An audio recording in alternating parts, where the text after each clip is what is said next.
রাজ্যের একাধিক মামলা চলছে প্রধান বিচারপতির এজলাসে। এসএসসি শিক্ষক নিয়োগ দুর্নীতি চাকরি বাতিল মামলা, 26,000 শিক্ষক শিক্ষিকার চাকরি বাতিলের মামলা চলছে প্রধান বিচারপতির এজলাসে। এমনকি রাজ্যপালের বিরুদ্ধে শ্লীলতাহানির অভিযোগ, সেই অভিযোগের মামলাও কিন্তু চলছে প্রধান বিচারপতি DY চন্দ্রচূড়ের এজলাসে। তার মধ্যেই কিন্তু ডিএ মামলা চলছে সুপ্রিম কোর্টে।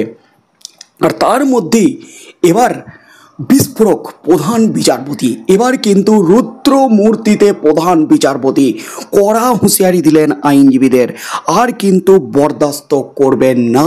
এই মুহূর্তের সবচেয়ে বড় খবর, সিকিউরিটি ডেকে ঘাড় ধাক্কা দিয়ে ওকে বের করে দিন, এমনই কিন্তু চরম নির্দেশে তোলপাড় পড়ে গেল গোটা দেশে।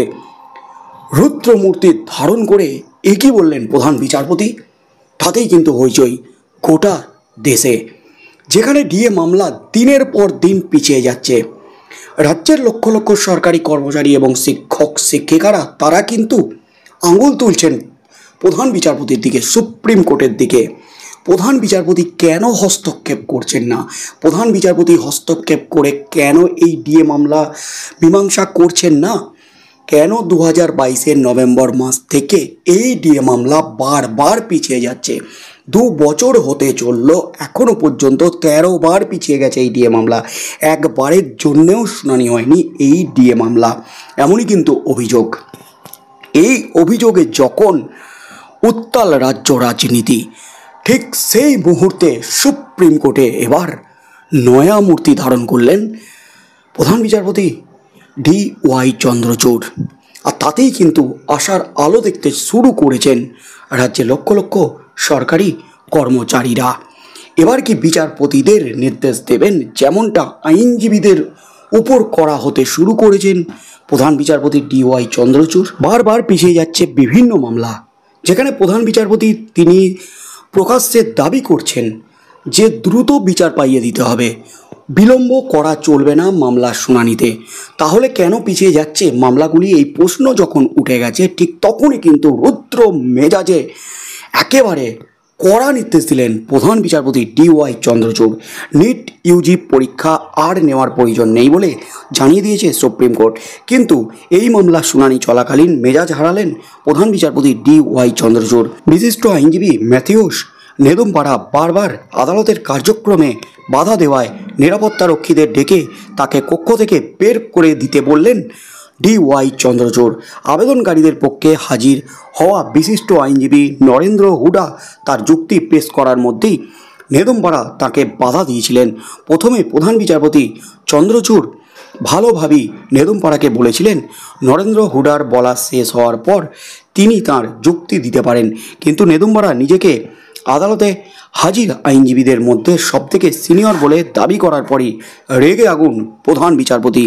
নেদুমপাড়া বলেন, আমি আপনার প্রশ্নের উত্তর দিতে পারি, আমি এখানকার সমস্ত আইনজীবীদের মধ্যে সবথেকে সিনিয়র, আমি আদালত বন্ধু।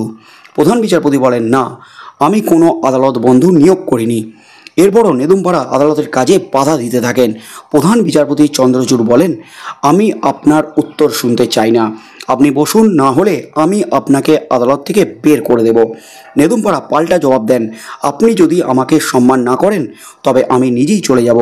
এরপরই নেদুমপাড়ার উদ্দেশ্যে প্রধান বিচারপতি বলেন, আমি আপনাকে সতর্ক করছি, আপনি গ্যালারিতে বসে কথা বলবেন না, আমি আদালতের দায়িত্বে আছি, নিরাপত্তারক্ষীদের ডাকুন, ওকে ঘাড় ধাক্কা দিয়ে বের করে দিন। এবার নেদুমপাড়া জানান তিনি চলে যাচ্ছেন।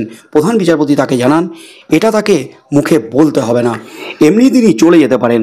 প্রধান বিচারপতি চন্দ্রচূড় বলেন, আমি গত 24 বছর ধরে বিচার বিভাগের সঙ্গে যুক্ত, আদালত কিভাবে চলবে তা আইনজীবীদের বলার অধিকার নেই। নেদুমপাড়া বলেন, আমি 1979 সাল থেকে যুক্ত। প্রধান বিচারপতি এরপর তাকে সতর্ক করে জানান, নেদুমপাড়া যদি এমন আচরণ করে যান তাহলে তাকে কোনো কড়া নির্দেশ জারি করতে হতে পারে। ন্যাশনাল টেস্টিং এজেন্সির পক্ষে আদালতে উপস্থিত সলিসিটর জেনারেল তুষার মেহতাও নেদুমপাড়ার আচরণের নিন্দা করেন। তিনি বলেন তার আচরণ অবমাননাকর। এরপর নেদুমপাড়া কিছুক্ষণের জন্য আদালত কক্ষ ত্যাগ করেন।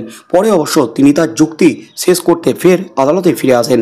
নেদুমপাড়া বলেন তিনি বিজেপি সমর্থক হওয়া সত্ত্বেও এই ক্ষেত্রে সরকারের অবস্থানের সঙ্গে তিনি একমত নন। তিনি বলেন সরকারের উচিত ছিল পরীক্ষা বাতিল করা।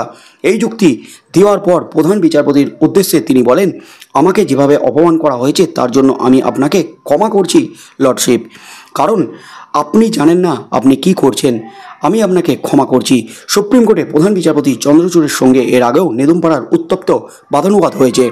চলতি বছরের মার্চ মাসে নির্বাচনী বন্ড মামলার শুনানির সময়ও শুনানির কার্যক্রমে বাধা দিয়েছিলেন নেদুমপাড়া।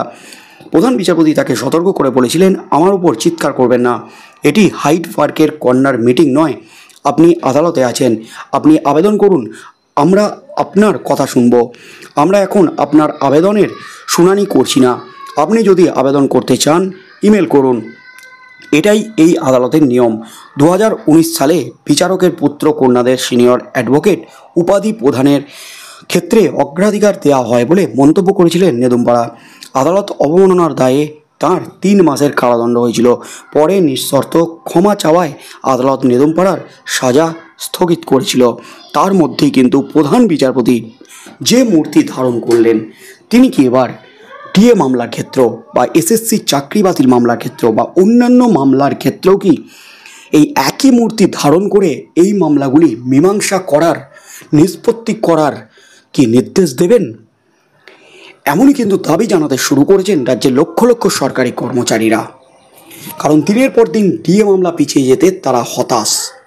তাই এবার প্রধান বিচারপতি কি পদক্ষেপ নেন, আদালতের নির্দেশকে বুড়ো আঙুল দেখালে, আদালতকে অসম্মান করলে কি হতে পারে, সেটা কিন্তু বুঝিয়ে দিলেন প্রধান বিচারপতি DY চন্দ্রচূড়।